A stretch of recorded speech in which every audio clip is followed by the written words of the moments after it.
साथियों नमस्कार। ऑन 247 के ऑनलाइन प्लेटफॉर्म पे आपका बहुत बहुत स्वागत है, जहां हम कर रहे हैं बहुत ही तेजी से रिवीजन। फिजिक्स का प्रकाश चैप्टर का रिवीजन हम लोग कर लिए। विद्युत धारा का भी एक पार्ट हमने कंप्लीट कर लिया। आज सेकंड और लास्ट पार्ट विद्युत धारा का लेकर के आए हैं, जो अत्यंत महत्वपूर्ण सवाल इसमें दिया गया है। अब इस रिवीजन से फायदा क्या होगा कि इस रिवीजन वाले जितने भी प्रश्न हम आपको देते हैं, इससे बाहर प्रश्न आने वाला नहीं। और अगर ये पूरी क्लास को आप सुनते हैं, अगर लगातार आपने सुना होगा, तो बोर्ड पे दिख रहा है 6 क्वेश्चन, लेकिन अगर आप डिस्कशन देखते हैं पूरा इन 6 प्रश्नों का, तो आप कम से कम 20 प्रश्न कंप्लीट करके जाते हैं इस चैप्टर से जुड़ा हुआ, चाहे वो सब्जेक्टिव हो, ऑब्जेक्टिव हो या दीर्घोत्तरीय प्रश्न। अगर आप पूरी लेक्चर देख लेते हैं, पूरा क्लास अंतिम तक देख लेते हैं, तो 20 से क्वेश्चन, 15 से 20 क्वेश्चन आपका कंप्लीट होता है और एक कंप्लीट रिवीजन भी हो जाता है। तो उम्मीद करेंगे आप अंतिम तक देखेंगे, लास्ट तक देखेंगे और देखने के बाद नोट्स बनाएंगे और साथ साथ आप भी चिंतन करेंगे कि आपने आज क्या सीखा और जो पहले आपको पढ़ाया गया था वो कितना ताजा हो गया। बिल्कुल फ्रेश आपका माइंड में रिवाइज हो जाएगा सब कुछ, अगर इन क्लासों को आप देखते हैं तो। और बिल्कुल आपके लिए बनाया जा रहा है, ये मेहनत, ये टाइम सब आपके लिए है। और अगर और कहीं पे परेशानी है तो आप मैसेज कर सकते हैं कि किस टॉपिक को हम फिर से आपको रिवीजन करवा दें, तो हम उसके लिए क्लास बना देंगे। तो आइए इन प्रश्नों को देखते हैं जो कई बार एग्जाम में आ चुका है और फिर आने की संभावना है। देखिए क्या है, ओम का नियम क्या है ना। ओम का नियम प्रश्न आते रहता है इससे। तो ओम का नियम क्या था, आप एक बार पढ़ चुके हैं, दोबारा रिवीजन कर रहे हैं। ये बताता था विभवांतर और विद्युत धारा के बीच में संबंध। तो ओम के नियम में हम क्या है परिभाषा आपको बोलते हैं, अब ध्यान से सुनेंगे, आपको लगेगा कि हाँ ये तो हम पढ़े और कई बार आया भी है, दीर्घ में भी आता है, कैसे सो भी बता देंगे हम। ओम के नियम के अनुसार किसी भी चालक में प्रवाहित विद्युत धारा उसके छोरों के विभवांतर का समानुपाती होता है नियत ताप एवं दाव पर। चालक का ताप नियत रहना चाहिए और उसका दाव भी नियत रहना चाहिए। At constant temperature and pressure, electric current flowing to the conductor is directly proportional to the potential difference between 2 points. क्या डिफरेंशिएशन है इसका, इस बात को आप याद रखेंगे। क्या इसका गणितीय रूप हो जाता था, तो V समानुपाती I, जहां V विभवांतर है, I विद्युत धारा है। फिर एक हम यहाँ पे कांस्टेंट टर्म लेके आते थे कि V बराबर होता था IR, जहां R क्या है, प्रतिरोध है। V विभवांतर है, I विद्युत धारा है, R प्रतिरोध है। समझ गए, R क्या है, प्रतिरोध है। अब इसी को कहते हैं ओम के नियम का गणितीय रूप। ये हो गया। उसके बाद आपसे पूछेगा इसे सत्यापित करें कैसे। तो हम लोग क्या करते थे कि धारा के मान को बढ़ाते थे और विभवांतर को देखते थे कि दोनों जो है सो समानुपाती होता है। धारा का मान अगर बढ़ता था तो विभवांतर भी बढ़ता था। सेलों की संख्या बढ़ाते थे तो धारा का मान भी उसी अनुसार में बढ़ता था। फिर एक ग्राफ बना करके आपको दिखाना है कि अगर धारा बढ़ाएंगे तो विभवांतर भी बढ़ेगा। एक स्ट्रेट लाइन ग्राफ बनता था। यहां से आपका 6 नंबर कंप्लीट होता है अगर इन पूरी बातों को आप लिख देते हैं तब। अब परिभाषा 2 नंबर में पूछते रहता है, तो उम्मीद है कि याद रखेंगे कि प्रतिरोध क्या है। प्रतिरोध क्या भी बताएंगे कि ओम के नियम क्या है कि नियत किसी चालक के नियत ताप एवं दाव पर उसमें प्रवाहित होने वाला विद्युत धारा उसके छोरों के विभवांतर का समानुपाती होता है ओम के नियम के अनुसार। ठीक है। फिर यहाँ पे एक बात, अब दूसरा प्रश्न आ जाता है आपका ये कि प्रतिरोध क्या है। अभी आया रेजिस्टेंस यहाँ पे आर है ना, इसी को प्रतिरोध करते हैं, रेजिस्टेंस को आर से सूचित करते हैं।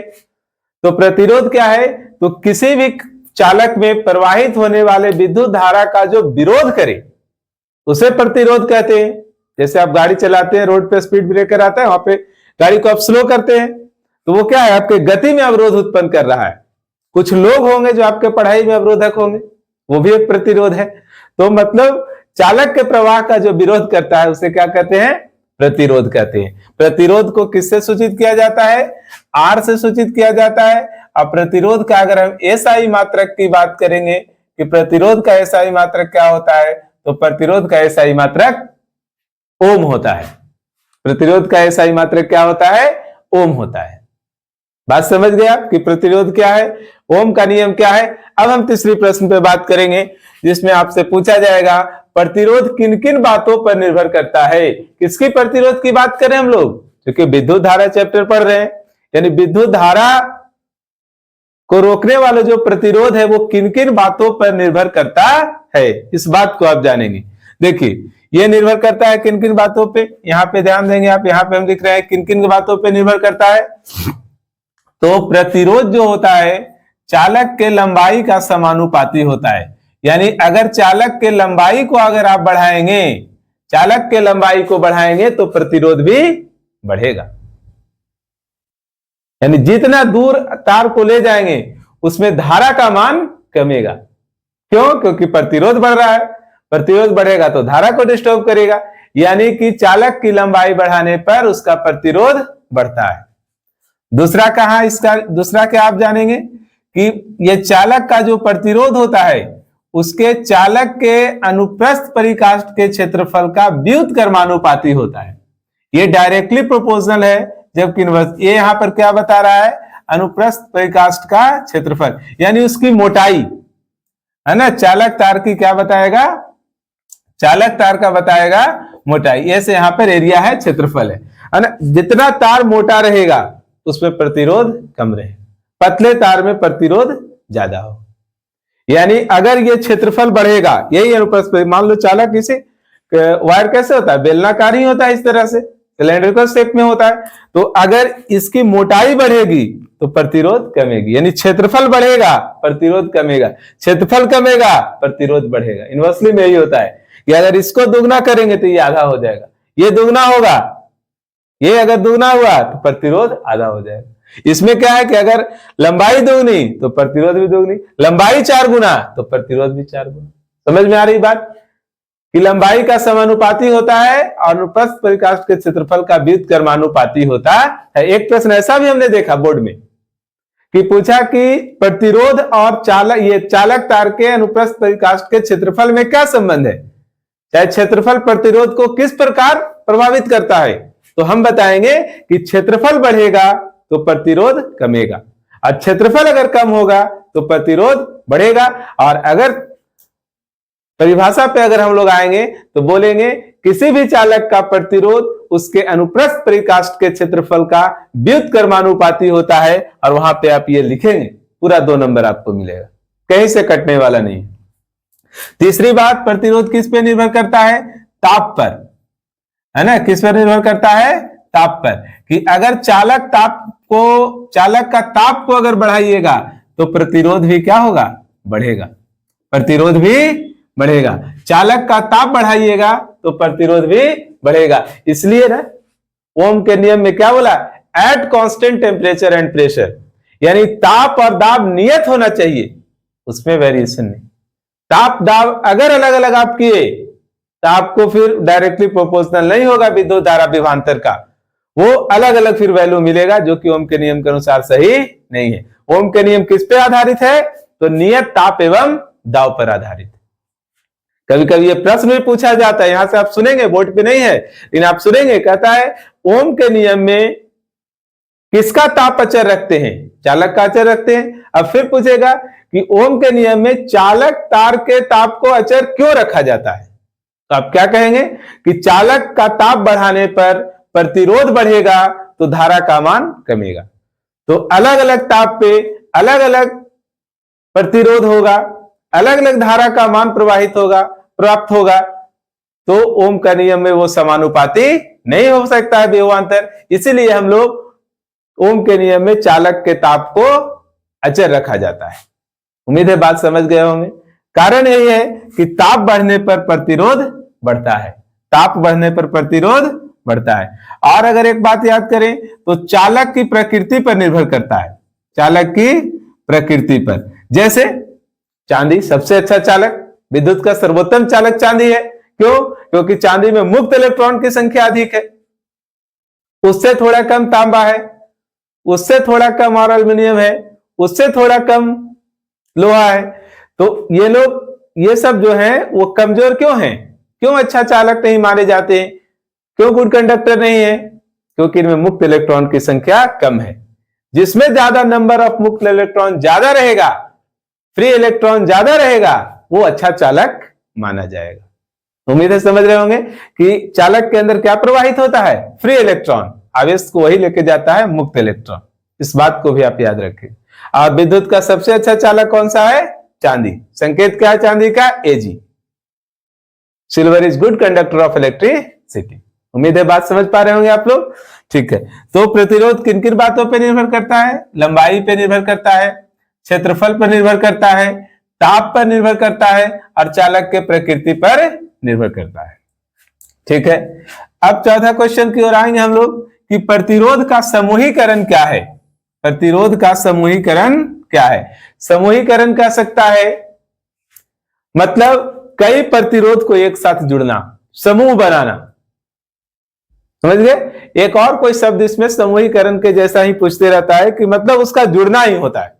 ठीक है, तो हम क्या बोलेंगे कि कई प्रतिरोधों को एक साथ जुड़ने की प्रक्रिया को प्रतिरोधों का समूहीकरण कहते हैं।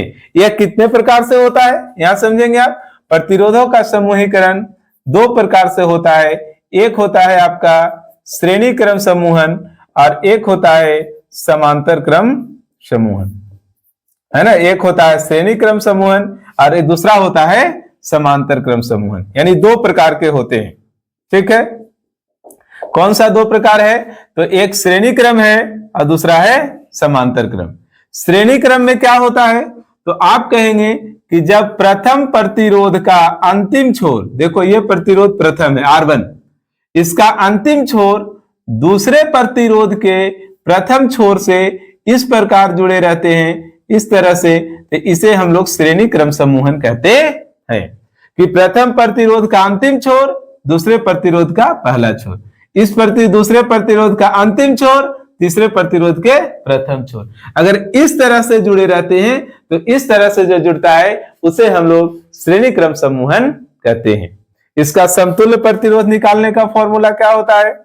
अगर समतुल्य प्रतिरोध निकालना है तो इसका फॉर्मूला क्या होता है, R बराबर R1 प्लस में R2 प्लस में R3, R बराबर R1 plus R2 plus R3, सीधा जोड़ देना है आपको। इसमें एक रिलेशन क्या है कि अगर समान मात्रा का प्रतिरोध, मान लो ये भी 3 है, ये भी 3 है, ये भी 3 है ना, तो अगर R मान के n प्रतिरोध अगर एक साथ जुड़े हैं तो उसका फॉर्मूला होता है R बराबर NR। कहने का मतलब आप समझेंगे कि मान लो R का मान 5 ओम, 5 ओम का 15 प्रतिरोध जुड़ा है, तो 15 गुने में 5, 5 करके 15 बार जोड़ेंगे तब भी वही रिजल्ट आएगा, और 15 से गुना कर देंगे तब भी वही रिजल्ट आएगा। तो R बराबर होता है NR। इसमें आपको याद रखना है कि समतुल्य प्रतिरोध का जो मान होता है वो प्रत्येक प्रतिरोध के मान से बड़ा होता है, होगा ना बड़ा। मान लो कि इसकी वैल्यू 3 ओम है, ये 5 ओम है, ये 7 ओम है, तो अगर इसका समतुल्य निकालेंगे तो 5 3 8 8 7 15 ओम आ जाएगा। कितना हो जाएगा, 15 ओम हो जाएगा। तो 15 ओम समतुल्य प्रतिरोध हो गया, जो किससे बड़ा है, R1 से भी बड़ा है, R2 से भी बड़ा है और R3 से भी बड़ा। इस बात को याद रखेंगे कि श्रेणी क्रम में जुड़े प्रतिरोध का समतुल्य प्रतिरोध का मान प्रत्येक प्रतिरोध के मान से बड़ा होता है। ठीक है, अब है समांतर क्रम समूहन। तो इसमें क्या होता है, इसमें 1/R बराबर होता है ये 1/R1 प्लस 1/R2 प्लस 1 में R3, ये समतुल्य में है। समतुल्य जुड़ता है कैसे, तो समतुल्य कैसे जुड़ता है, तो देखिए इस तरह से कि विभिन्न प्रतिरोधों का एक छोर एक साथ, है ना, और एक छोर दूसरे छोर के साथ जुड़ा रहता है। देखो ऐसे, यानी सभी छोर जो है सो एक बिंदु पर और दूसरा छोर दूसरे बिंदु पर, तो इस तरह से जब जुड़ता है तो इसे हम लोग कहते हैं समांतर क्रम समूह। ठीक है, पैरेलल में ये जुड़ा है, ये बात को ध्यान रखेंगे। इसका फॉर्मूला ये होता है, इसमें ध्यान रखना है कि समतुल्य प्रतिरोध का जो मान आता है प्रत्येक प्रतिरोध के मान से छोटा आता है। अब कोई वैल्यू रख के देख लेना, 3 5 7 को ही रखेंगे और जब जोड़ के लाएंगे तो सब जो होगा, जो फाइनल आएगा वो 3 से भी छोटा होगा, 7 से भी छोटा होगा और 5 से भी छोटा होगा। समझ गए बात। यानी अगर श्रेणी में जुड़ा है तो समतुल्य प्रतिरोध का मान प्रत्येक प्रतिरोध के मान से बड़ा होगा, और अगर वो समांतर में जुड़ा है तो समतुल्य प्रतिरोध का मान प्रत्येक प्रतिरोध के मान से छोटा होगा। ठीक है, समूहीकरण आपको आ गया। अब है विद्युत शक्ति क्या है, इस बात को आप समझेंगे। विद्युत शक्ति क्या है, इंडस्ट्रियल, है ना। अब आपको हम विद्युत शक्ति बताएंगे, ये नोट कर लेंगे सारी बात जो बताया जा रहा है, और ध्यान से अगर सुनते हैं तो समूहीकरण से प्रश्न आपका गलत होने वाला नहीं है। अब है आपका टर्म एक समूहीकरण, समूहीकरण हो गया, सॉरी विद्युत शक्ति, है ना। तो विद्युत शक्ति से भी प्रश्न पूछा जाता है। कैसे? तो शक्ति आप पढ़े होंगे, कार्य ऊर्जा शक्ति, कि कार्य करने की दर को शक्ति कहते हैं। तो इसमें हम लोग बात करेंगे कि प्रति सेकेंड कितना विद्युत ऊर्जा खत्म किया जा रहा है किसी उपकरण के द्वारा, वो उसकी शक्ति हो जाती है। यानी प्रति सेकेंड उपभोग की जाने वाली विद्युत ऊर्जा उस उपकरण की शक्ति कहलाती है। ठीक है, P बराबर W बटा T होता है। शक्ति को सूचित करते हैं किससे? P से, और P बराबर W बटा T होता है। इस बात को आप याद रखेंगे कि P बराबर W बटा T होता है। शक्ति का SI मात्रक की बात अगर करेंगे, जहां W क्या है? W है विद्युत ऊर्जा और T है समय। शक्ति की बात करेंगे तो ये होता है क्या? विद्युत ऊर्जा की शक्ति होता है वाट। अगर बात करें तो 1 किलोवाट बराबर कितना होता है? तो 10 पर पावर 3 वाट होता है। 1 मेगावाट की बात करें तो कितना होता है? तो 10 पर पावर 6 वाट होता है। 1 HP बराबर कितना वाट होता है? शक्ति, तो 1 HP बराबर होता है 746 वाट होता है। ये ऑब्जेक्टिव में आप याद रखेंगे। इसके निकालने के और फॉर्मूले याद कीजिएगा, आप क्या पढ़ाएं, P बराबर V गुना I भी होता है। ठीक है, वो ध्यान रखेंगे आप। तो इतना बात है विद्युत शक्ति के बारे में। फिर है आपका छठा प्रश्न कि विद्युत तापीय अवयव शुद्ध धातु के न बना करके मिश्र धातु के बनाए जाते हैं, क्यों? ठीक है, अब तो सबसे पहले आपको जानना होगा, यहाँ पे देख लेंगे आप, है ना, कि ये शक्ति का मात्रक वाट होता है। फॉर्मूला ये होता है 1 HP बराबर 746 वाट, और 1 किलोवाट बराबर 10 पर पावर 3 वाट, और 1 मेगावाट बराबर 10 पर पावर 6 वाट। आप सारी बात को सुन करके बिल्कुल अगर नोट्स करते चलते हैं तो कहीं से भी मेरे प्यारे बच्चों क्वेश्चन आपसे छूटने वाला नहीं है। फिजिक्स का अभी तक जितना क्लास हो गया है, इतने में भी आप कंफर्टेबल फील करेंगे और एक एक प्रश्न आपसे बनेगा, और बिल्कुल एग्जामिनेशन के बाद आप खुश रहेंगे और आपका कॉन्फिडेंस लेवल भी हाई रहेगा कि हाँ, आपने बहुत अच्छा एग्जामिनेशन में करके आया। ठीक है, अब देखिए यहाँ पे विद्युत तापीय अवयव। तो विद्युत तापीय अवयव कहते हैं कि वैसे उपकरण को जो विद्युत धारा के उष्मीय प्रभाव पे काम करता है। वैसे उपकरण जो विद्युत धारा के उष्मीय प्रभाव पे काम करता है। कहने का मतलब क्या होता है कि अगर आप उसमें विद्युत धारा दे रहे हैं तो उसमें से आप उष्मा ऊर्जा प्राप्त कर रहे हैं। दे रहे हैं उसे विद्युत ऊर्जा, आप प्राप्त कर रहे हैं उष्मा ऊर्जा। किसी में ऊर्जा 9th क्लास में थ्योरी आपने पढ़ा ना, energy can neither be created nor be destroyed, it change into one form to into another form. मतलब ऊर्जा कभी समाप्त नहीं होता है, एक रूप से दूसरे रूप में बदल जाता है। तो विद्युत तापीय उपकरण वैसे उपकरण को कहा गया है, वैसे उपकरण को कहा गया है कि जिसमें आप देंगे विद्युत ऊर्जा और आप प्राप्त करेंगे उष्मा ऊर्जा। Heating effect of electric current में ये पढ़ना है। कैसे होता है? तो उसके अंदर जो कण रहते हैं उसका लगातार उन आवेशों से इलेक्ट्रॉन का टक्कर होते रहता है, और लगातार टक्कर होने के कारण विद्युत ऊर्जा जो होता है वो उष्मा ऊर्जा में परिणत हो जाता है, बदल जाता है।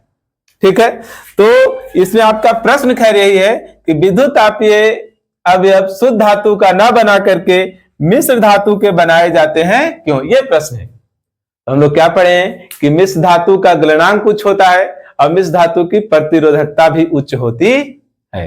यानी जितना भी आप हीट करेंगे वो गलना नहीं चाहिए। अगर मेटल का रहेगा, शुद्ध धातु का रहेगा, तो वो गल करके टूट जाएगा। समझ गए? यानी उसकी गलनांक हाई हो जाती है कब? जब मिश्र धातु बन करके तैयार हो जाता है तब। हम लोग यही कहेंगे कि मिश्र धातु का गलनांक और प्रतिरोधकता उच्च होने के कारण विद्युत तापीय उपकरण में मिश्र धातु का उपयोग किया जाता है, न कि धातु का उपयोग किया जाता है। मिश्र धातु क्या है ये पता है आपको, कि जैसे पित्तल एक मिश्र धातु है, ब्रॉन्ज जो कांसा है वो एक मिश्र धातु है, 24 कैरेट का जो सोना जिसमें 22 कैरेट वाला जो सोना होता है वो मिश्र धातु है, स्टील एक मिश्र धातु है, जिसमें दो धातु या धातु के समान मिश्रण को मिश्र धातु कहते हैं। अभी चैप्टर आएगा हम आपको पढ़ाएंगे केमिस्ट्री में कि मिश्र धातु क्या है। तो खैर यहाँ पे हम लोग विद्युत तापीय उपकरण जैसे आपका है हीटर, है ना, हीटर पढ़े होंगे। हीटर की कुंडली किसकी बनी होती है? तो हीटर की कुंडली बनी होती है किसकी? नाइक्रोम की। इस बात को याद रखेंगे। नाइक्रोम एक मिश्र धातु है जो किससे बना है? निकेल से बना है और क्रोमियम से बना है। ठीक है। ये तुम्हारा विद्युत बल्ब में जो उसका फिलामेंट रहता है, विद्युत बल्ब का फिलामेंट है, विद्युत बल्ब भी विद्युत धारा को उसमें अलग प्रकाश ऊर्जा देता है, लेकिन वो भी गर्म होता है। तो विद्युत बल्ब का जो फिलामेंट बना होता है ना, वो किसका बना होता है? वो टंगस्टन का बना होता है। किसका बना होता है? टंगस्टन का बना होता है। इसकी भी गलनांक बहुत उच्च होती है। ठीक है। नाइक्रोम की कुंडली किस में रहती है? हीटर में रहती है। विद्युत फ्यूज भी आपका विद्युत धारा के उष्मीय प्रभाव पे काम करता है। विद्युत फ्यूज याद रखेंगे आप, विद्युत फ्यूज है ना, ये भी विद्युत धारा के उष्मीय प्रभाव पे काम करता है। विद्युत फ्यूज क्यों लगाया जाता है घर में? क्योंकि घर में अति भारण और लघु पतन से होने वाले नुकसान से बचाने के लिए। अति भारण क्या था कि जब एक साथ कई उपकरण को अगर चालू कर देते हैं तो परिपथ में क्षमता से अधिक धारा आ जाती है, जिसके कारण उपकरण जल करके नष्ट हो जाते हैं, परिपथ बाधित हो जाता है। लघु पतन क्या था कि जब एक जीवित तार और उदासीन तार आपस में संपर्क में आ जाते हैं, यानी दोनों कॉपर का है, दोनों आपस में अगर टच कर गया, देखते धुआं निकलता है। तो क्यों होता है ऐसा? तो अगर टच करेगा जीवित तार उदासीन तार तो प्रतिरोध हो जाता है शून्य और धारा का मान बहुत बढ़ जाता है। आपसे पूछा जाता है कि लघु पतन अति भारण में परिपथ में धारा का मान क्या होता है? तो धारा का मान बहुत बढ़ जाता है, जिसके कारण उपकरण जल करके नष्ट हो जाते हैं। इसीलिए तो मेन तार में फ्यूज हमेशा कहां लगता है? मेन तार में। मेन तार में हम लोग विद्युत फ्यूज का यूज करते हैं, जिसका गलनांक कम होता है और वो हीट होकर के गल करके टूट जाता है। ये पीबी और एसएन का मिश्रण होता है, यानी सीसा और टीन का मिश्र धातु रहता है, जिसको हम लोग विद्युत फ्यूज में इस्तेमाल करते हैं। पता चला आपको? विद्युत हीटर की कुंडली किसकी रहती है? नाइक्रोम की रहती है। विद्युत बल्ब का फिलामेंट किसका रहता है? टंगस्टन का रहता है। विद्युत बल्ब में क्या भरा रहता है? निष्क्रिय गैस भरा जाता है। यह भी प्रश्न पूछता है, यहां पे लिखे नहीं कि विद्युत बल्ब में से हवा को निकाल करके निष्क्रिय गैस भर दी जाती है। क्यों? क्योंकि अगर हवा रहेगा तो मेटल से रिएक्शन करके फिलामेंट टूट जाएगा, इसीलिए हवा को निकाल करके बल्ब में निष्क्रिय गैस भर दिया जाता है। नामांकित चित्र भी बनाने के लिए आपको बताया गया है, ध्यान रखेंगे। विद्युत हीटर में क्या लगा है? नाइक्रोम लगा है। फ्यूज किस आधार पे काम करता है? विद्युत धारा के उष्मीय प्रभाव पे काम करता है।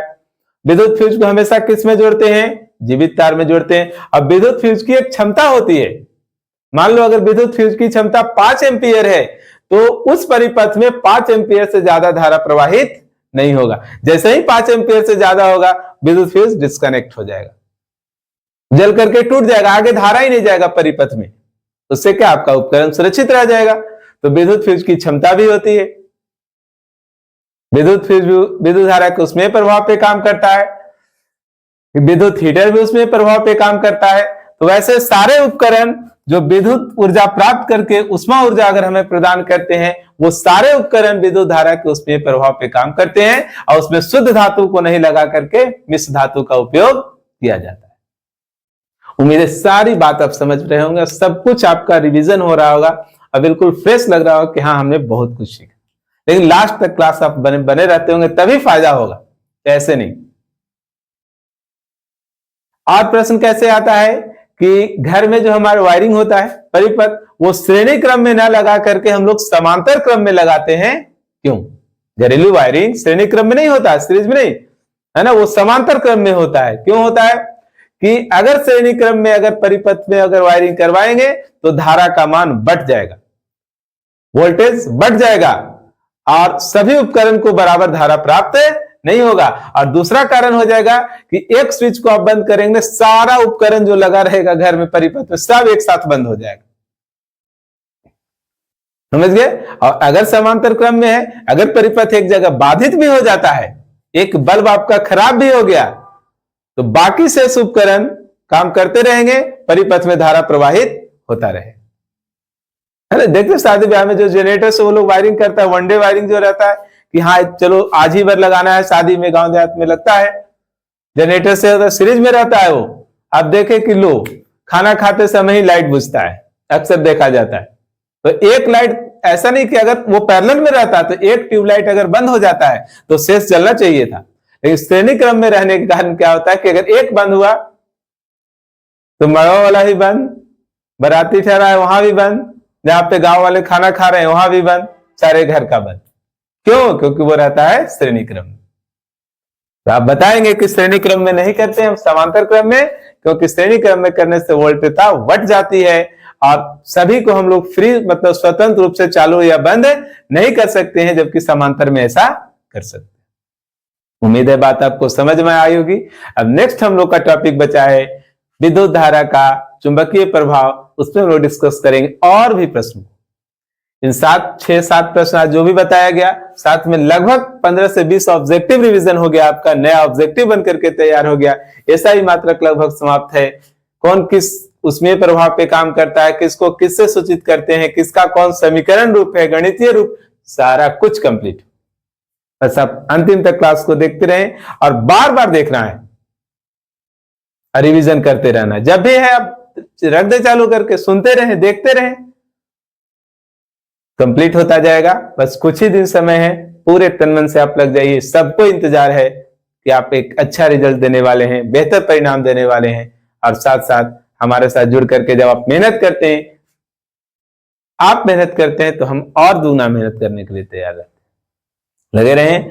बहुत बहुत धन्यवाद। अच्छा लगता है लोगों के पास शेयर करें। फिर नेक्स्ट वीडियो में हम लोग मिलते हैं। बहुत बहुत धन्यवाद।